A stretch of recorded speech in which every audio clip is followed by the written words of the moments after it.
Okay, so if you don't want to hear me yap about stuff and just get straight to the video, then you can go to this timestamp. But if you're actually interested to know why I've been gone for the past few months, then stick around, I guess. I know I've been gone for like 2 months, but that's mainly just due to procrastination, a focus on academics, because I'm still a student in school, and a lack of motivation to make videos. But I'll be back now, and I'm gonna be uploading a ton of stuff to this channel, hopefully.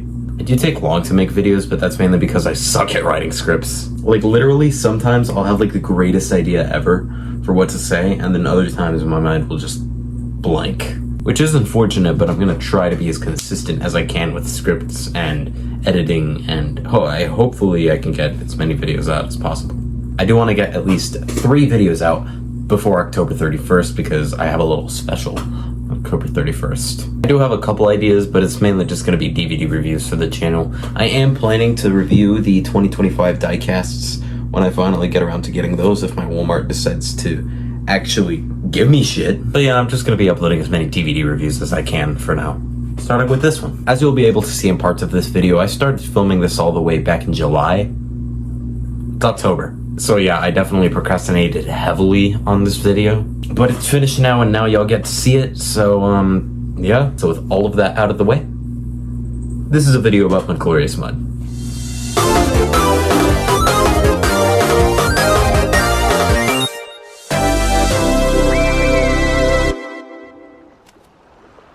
Nice. Thomas the Tank Engine and Friends are the franchise that always had it big in terms of home media.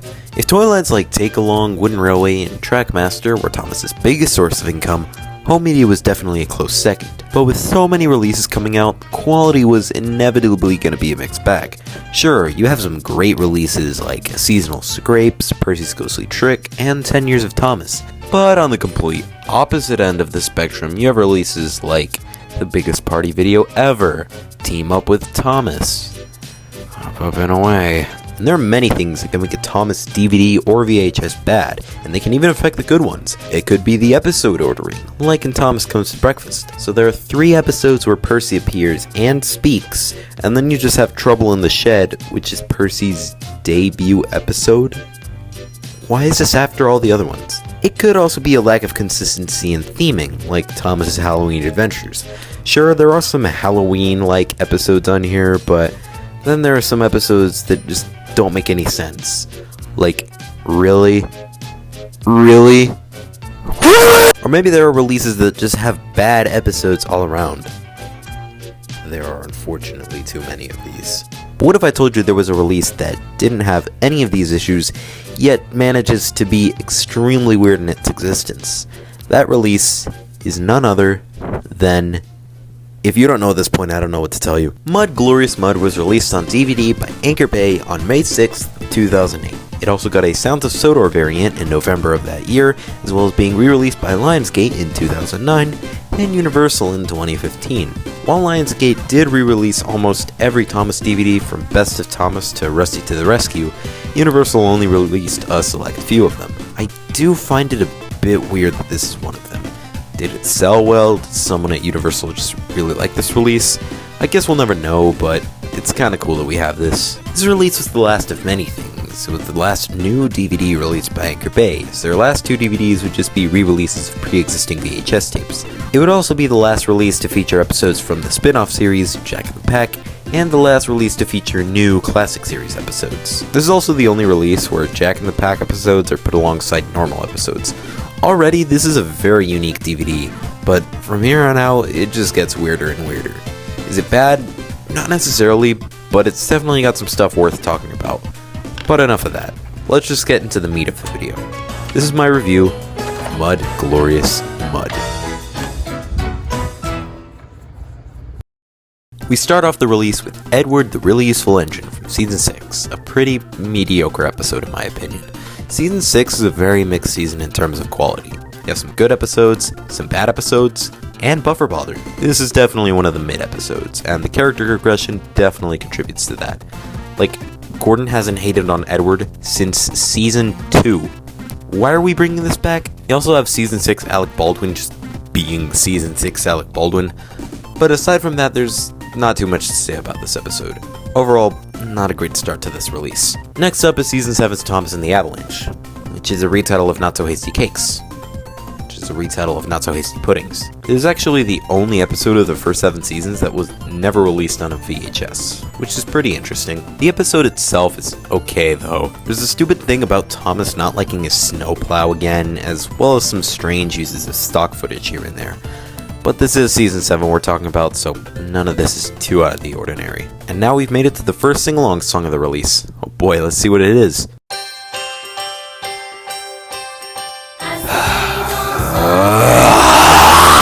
Day and Night is definitely a song from the franchise. I honestly think the instrumental is pretty good and the melody isn't too bad either. But god, these lyrics suck. They literally just consist of a single verse, the chorus, and nothing more. Not to mention whatever the hell this line is. There's a pretty good instrumental break in the middle of this song, but it doesn't save this song from being just okay. Next up is a Season 10 episode and a narrow gauge episode. Okay.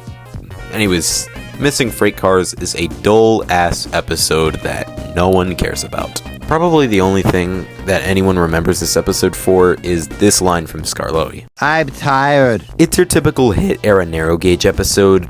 Boring, forgettable, and pretty stupid. I have literally nothing else to say about this one. Okay, we've made it to the title episode of this release, Mud Glorious Mud, a Jack in the Pack episode. For some reason, this episode wasn't featured on either of the 2 pack releases here in the US. I mean, seriously, could they not just have put an extra episode on one of these? The episode itself is actually pretty enjoyable. Something I love about the pack episodes is how simple they are. They're not over the top, and realistically, they don't need to be. I think this episode is a perfect example of that, and having Isabella as the lead is very nice. I really like how they decided to give the pack characters all their own unique personalities. Sure, they may be similar to pre-existing characters, but they're distinct enough to not just make them look like marketable characters. Overall, very good episode. I like it. Next up is the second song on the release, which is Togetherness. I'm gonna be honest, I used to dislike this song, but after listening to it again, it's not too bad actually. It's probably one of the better hit-era songs, and I think the idea of basing it around Edward and Henry is actually pretty cool since they don't have any other songs of their own. Not to mention the instrumental break in the middle of the song. Can't help but love that Ed Welch sound. The music video is pretty good too and has some very nice shots of the 2 main engines. Pretty good song, I'm glad that it's here. The second to last episode on this release is A Friend in Need from Season 6. For some reason. Like, we just had a pack episode and now you're showing us a pilot for the pack series? Again, sometimes the ordering for Thomas DVDs can be very questionable. Still a good episode, and in my opinion better than Jack Jumps In. We got some pretty good narration from Alec Baldwin here, some pretty good action, and I love this little ditty they played towards the end of the episode. It's off to the works with you tomorrow, Jack. The pack can't have a front loader with bent arms. You mean I can stay? I wouldn't have it any other way, Miss Jenny grinned. God, I love Jack in the Pack so much. And now we've made it to the last episode on this release. Is it a Season 6 episode? Maybe Season 7? Could be it from Season 9 or 10. Who knows? At this point in the release, anything is possible and our expectations, oh my god. Edward, Trevor, and the Really Useful Party is the final episode on this DVD. You're probably as confused as I was when I found out about this, as was everyone else. It's not that it's a bad episode, I just don't think it fits here. Though I will admit, I do prefer having it over a boring-ass hit episode like Missing Freight Cars. Seeing Terrence, Trevor, and Birdie together in one episode is great, and overall it's a very wholesome episode. It's one of the magazine stories from Season 3, which in my opinion aren't as strong as the Audrey stories, but they're still pretty good. It's a good way to end the DVD, but also very weird. Now the actual final thing on the DVD is the engine roll call, which, yep, it's the engine roll call. We all know it. It's on like 50% of releases. What can I say that hasn't already been said? But yeah, that was Mud Glorious Mud. Overall, it's a very weird DVD. It's got some good episodes, some boring episodes, and some alright songs. But it's just so weird in its existence that I just felt like I had to make a video on it. Would I say this is a bad release? Not by any means, but it's certainly strange. But I want to know your thoughts on this DVD. Let me know in the comments, and if you enjoyed this video, I would highly recommend leaving a like and subscribing to the channel for more stuff like this. And with that out of the way, I'll see you guys around. Peace.